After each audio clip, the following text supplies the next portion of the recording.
Приветствую тебя, дорогой подписчик. На моем канале будет много интересного контента. Подписывайся, ставь палец вверх и оставляй комментарии. Августовский вечер дышал накопленным за день зноем. Марина лениво потянула за поводок, призывая свою спутницу, крупную, палевого окраса собаку по имени Берта, сменить траекторию. Берта, несмотря на свои внушительные размеры и челюсти, способные разгрызть берцовую кость, была существом на редкость деликатным и даже боязливым. Она вздрагивала от резкого хлопка выхлопной трубы и старалась обходить стороной шумные компании подростков. «Ну же, Берта, еще один круг по пустырю и домой», — негромко сказала Марина. Пустырь за окраиной микрорайона зарос густым иван-чаем и репейником. Именно там, в колышущемся море зелени, и произошло столкновение миров. Сначала Берта замерла. Ее уши, обычно висевшие мягкими лопухами, напряглись. Она сделала шаг назад, прижимаясь к ноге хозяйки. Марина присмотрелась. В траве что-то двигалось. Рыжий всполох, похожий на огонек, пробивался сквозь стебли. Через секунду на тропинку выкатилось нечто. Это был котенок, настолько крошечный, что казался скорее меховой рукавичкой, чем живым существом. У него были огромные, слегка испуганные, но решительные глаза цвета незрелого крыжовника и хвост-антенна, гордо поднятый вверх. Реакция Берты была предсказуемой. Она спряталась за Марину. Огромная собака весом в 40 килограммов пыталась использовать стройную девушку как живой щит. «Берта, ты серьезно?» — рассмеялась Марина. «Это же просто микрокот». Но микрокот не разделял иронии. Он задрал голову, посмотрел на нависшую над ним меховую гору и издал пронзительный, требовательный писк. А затем, вместо того, чтобы броситься наутек, он сделал шаг навстречу. Прямо к огромному черному носу Берты. Собака попятилась. Котенок наступал. Это выглядело как сюрреалистичный танец. Берта делала неуклюжий шаг назад, а рыжий комочек, забавно переставляя тонкие лапки, преодолевал это же расстояние в 3 прыжка. «Похоже, он выбрал тебя, дорогая», — прошептала Марина, наблюдая за этой сценой. Когда пришло время возвращаться, выяснилось, что котенок не намерен оставаться в траве. Он пристроился прямо у задних лап Берты. Собака шла, постоянно оглядываясь, ее хвост был поджат. Она явно не понимала, почему это маленькое существо преследует ее с такой настойчивостью. Путь до дома занял вдвое больше времени, чем обычно. Котенок то и дело путался в высокой траве у края тротуара, его короткие лапки буксовали в пыли, но он не издавал ни жалобного звука, только целеустремленно сопел. У самого подъезда произошла заминка. Соседская машина громко захлопнула дверь, и котенок, испугавшись, нырнул под ближайший куст сирени. Марина и Берта уже зашли в прохладную тень крыльца.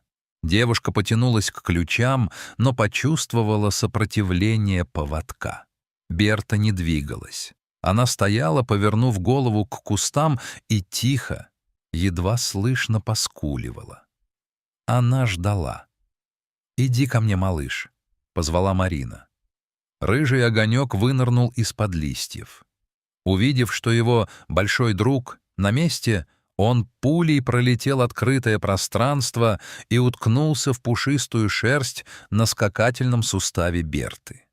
Собака осторожно, почти невесомо, коснулась его макушки носом. Это был договор, безмолвный пакт о ненападении, который в ту же секунду превратился в нечто большее. Котенка назвали Марсом. За цвет и за невероятную воинственность, с которой он принялся осваивать квартиру. Первые часы в новом доме были наполнены тихим изумлением. Марс, едва обсохнув после первого в жизни купания, превратился в пушистый шар. Он обследовал каждый угол, забирался под диван, пробовал на зуб занавески и, конечно же, нашел миску Берты. Собака в это время замерла на своем лежаке. Она следила за каждым движением пришельца. В ее глазах не было агрессии, только безграничное удивление. «Кто это?» — казалось, спрашивал ее взгляд. «И почему он не боится моих зубов?» Ночью Марина проснулась от странного звука. Она вышла в коридор и замерла, боясь спугнуть мгновение. В лунном свете, падающем из окна, было видно, как на большом собачьем матрасе спят двое. Марс, не мудрствуя лучно, забрался прямо в кольцо, которое образовала Берта, свернувшись калачиком.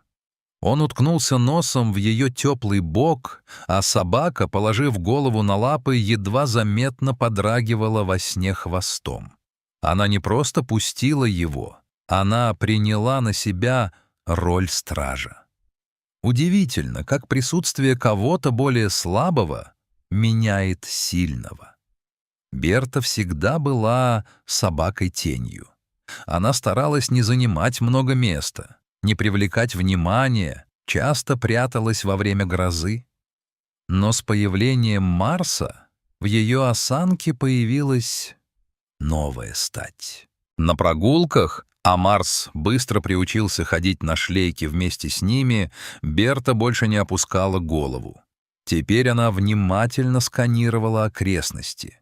Если к ним приближалась другая собака, Берта не пряталась за Марину. Она делала шаг вперед, закрывая собой рыжего сорванца, и издавала низкий, предупреждающий рык. В ней проснулся защитник.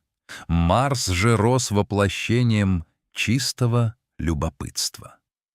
Его утро начиналось с охоты на хвост Берты. Собака терпеливо сносила, когда ее грызли за уши или использовали ее спину как трамплин для прыжка на подоконник. Их игры были полны нежности. Марс подходил к Берте и начинал вылизывать ее огромный нос своим шершавым языком. Собака в ответ аккуратно прикусывала его за загривок, как делают матери со щенками, показывая свою любовь. Прошел год. Марс превратился в статного рыжего кота с густой шерстью, а Берта стала чуть медленнее, но в ее взгляде появилось умиротворение. Они стали единым организмом. Если заболевала Берта, Марс не отходил от нее, согревая своим телом больные суставы. Если Марс заигрывался и ронял горшок с цветком, Берта виновато опускала голову перед хозяйкой, словно беря вину младшего брата на себя. Марина часто наблюдала за ними по вечерам. Она поняла одну важную вещь. Дом — это не стены. Это состояние, когда ты точно знаешь, что твое существование важно для кого-то еще. Случайная встреча на пустыре переросла в историю о том, как две души, казалось бы, совершенно разных видов, нашли общий ритм сердца. В их доме больше не было места страху, потому что любовь, пришедшая внезапно, решила остаться там навсегда. Шли месяцы, и квартира Марины окончательно превратилась в пространство, где законы природы работали иначе. Марс, подрастая, перестал быть просто рыжим комочком. Он превратился в длинноногого, гибкого подростка с характером исследователя. В его движениях появилась кошачья вальяжность, но привязанность к Берте осталась неизменной, почти детской. Их день подчинялся строгому распорядку, который они установили сами, без участия человека. В 6 утра Марс приступал к ритуалу пробуждения великана. Он не орал у двери, как обычные коты. Он подходил к спящей Берте и начинал методично трогать ее лапой за мокрый нос. Собака шумно вздыхала, открывала один глаз и, убедившись, что рыжий на месте, облизывала его мордочку в ответ. Только после этого Берта поднималась, чтобы подойти к кровати Марины. Это была их командная работа. Марина часто замечала, как они общаются без звуков. Один поворот головы, движение уха или хвоста, и они уже о чем-то договорились. Если Марс задумывал авантюру, например, штурм верхней полки шкафа, Берта садилась внизу и с тревогой наблюдала за процессом, готовая, кажется, подставить свою широкую спину, если альпинист сорвется. Настоящая проверка их связи случилась в конце июня, когда на город обрушилась сильнейшая гроза. Берта с детства панически боялась грома.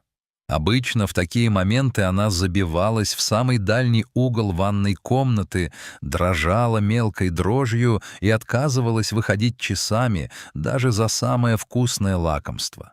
В тот вечер небо внезапно потемнело, навалившись на крыши домов тяжелыми свинцовыми тучами. Первый же раскат грома, сухой и резкий, заставил Берту подпрыгнуть на месте. Ее зрачки расширились, она заметалась по комнате, ища спасения. Марина попыталась обнять ее, но собака, ослепленная страхом, едва замечала хозяйку. Она привычно рванула к дверям ванной. Кот, который обычно сам пугался резких звуков, в этот раз повел себя иначе. Он не убежал под диван. Он преградил Берте путь, выгнул спину и зашипел. Не на нее, а куда-то в сторону окна, откуда лился пугающий свет молний. Собака замерла в замешательстве. Марс подошел к ней, потерся лбом о ее дрожащую грудь и громко, настойчиво замурлыкал. Этот вибрирующий звук, похожий на работу маленького моторчика, подействовал на Берту гипнотически.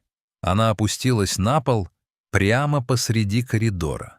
Кот тут же взобрался на ее холку и улегся там, словно тяжелый живой компресс.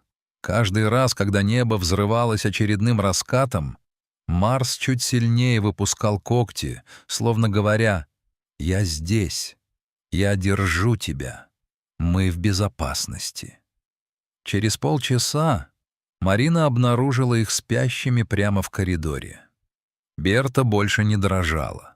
Она спала глубоким сном, полностью доверившись маленькому существу, которое когда-то сама спасла из травы. В тот вечер стало ясно: их иерархия — это не «сильный защищает слабого», а «мы защищаем друг друга в том, в чем другой слаб».